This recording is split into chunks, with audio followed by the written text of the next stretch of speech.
வணக்கம் மன்னர் வேந்தே. காலை வணக்கம். வாரும் மந்திரியாரே, அப்படி அமரும்.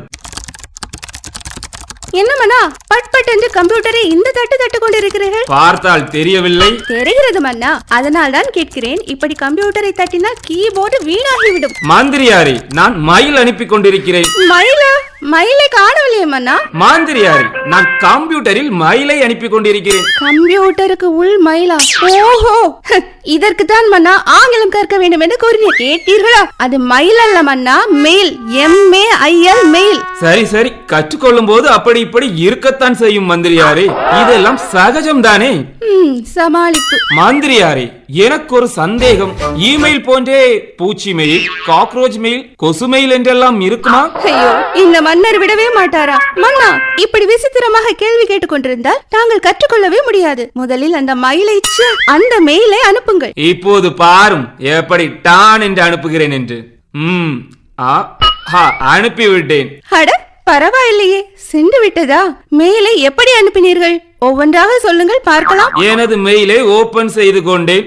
காம்போஸ் மெயிலுக்கு சென்றேன். அதில் யாருக்கு அனுப்ப வேண்டுமோ அவருடைய ஐடியை டு அட்ரஸில் பதிவிட்டேன். பிறகு சப்ஜெக்ட், அதாவது என்னுடைய மெயில் எந்த பொருள் தொடர்புடையதோ அதை டைப் செய்தேன். பிறகு கம்போஸ் மெயிலில் என்ன செய்தியோ அதை 4-5 வரிகளில் எழுதினேன். அடுத்து ஒரு புகைப்படம் இணைக்க வேண்டியிருந்தது. அதில் அட்டாச் ஃபைல் என்ற ஒரு ஐகான் இருந்தது. அதில் புகைப்படத்தை பதிவேற்றம் செய்தேன். பிறகு சென்ட் என்பதை கிளிக் செய்தேன். போய்விட்டது. அவ்வளவுதான். அவ்வளவுதானா? மன்னா, தாங்கள் மெயில் தயாரிக்கும் போது வேற எதையும் கவனிக்கவில்லையா? வேறு எதை கவனிக்க வேண்டும் மந்திரியாரே?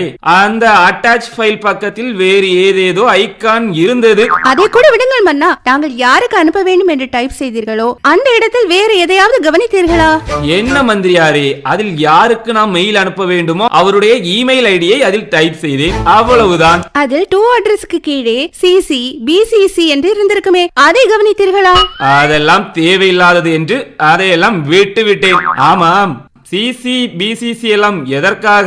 மன்னா, டு அட்ரஸ்க்கு கீழே CC என்று இருப்பது கார்பன் காப்பியை குறிக்கும். BCC என்பது பிளைண்ட் கார்பன் காப்பியை குறிக்கும். அப்படி என்றால்? உதாரணமாக, ஒரு கடிதத்தை நீங்கள் அனுப்புகிறீர்கள். அரண்மனை பணியாளரை நீங்கள் தேர்வு செய்கிறீர்கள். அதற்கான பணி அமர்வு ஆணையை நீங்கள் அனுப்புகிறீர்கள். அந்த பணியாளரின் மின்னஞ்சலை டு அட்ரஸில் பதிவிடுகிறீர்கள். பணி அமர்வு தகவலை எனக்கு தெரியப்படுத்த வேண்டும் என்று நீங்கள் விரும்பினால் அதன் நகலை, அதாவது கார்பன் காப்பியை CC என்ற இடத்தில் என்னுடைய மின்னஞ்சலில் பதிவிட்டால் எனக்கும் அந்த செய்தி வந்து சேரும். ஓஹோ, அப்படியெனில் இந்த BCC எதற்காக மந்திரியாரே?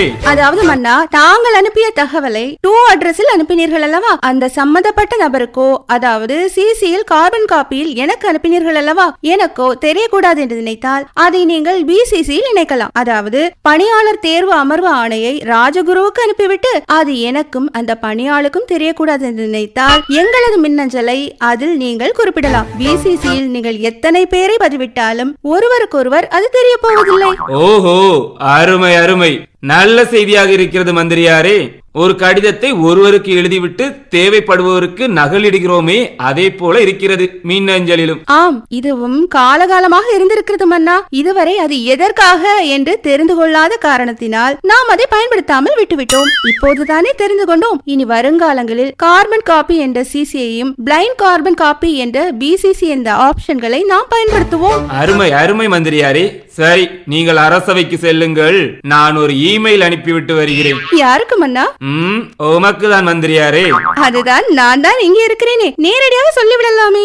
இல்லை மந்திரியாரே, இது அலுவல் ரீதியான இமெயில். நவீன யுகம், நவீன முறை. சரி மன்னா, என்ன அனுப்ப போகிறீர்கள் சொல்லுங்களேன். நீர் அரண்மனையில் இருந்து சீக்கிரம் கிளம்பி வீட்டிற்கு செல்லாமல் ஊர் சுற்றி கொண்டிருக்கிறேன். எதிர்காலத்தில் அதை தவிர்க்குமாறு எழுதியிருக்கிறேன். CCயில் ஒரு நகலை நமது ராஜகுருவிற்கும் அனுப்பியிருக்கிறேன். ராஜகுருவிற்கா? நான் இன்னொரு நபருக்கு அதை நகலிட்டது உமக்கு தெரியவே கூடாது. அதனால் அதை BCCயில் போட்டு விட்டேன். எனக்கு தெரியாமலா? அச்சச்சோ, யாராக இருக்கும் மன்னா? அது யார் மன்னா? சொல்ல முடியாது மந்திரியாரே. வீட்டுக்கு செல்லும் உமக்கே தெரிய வரும். என்ன?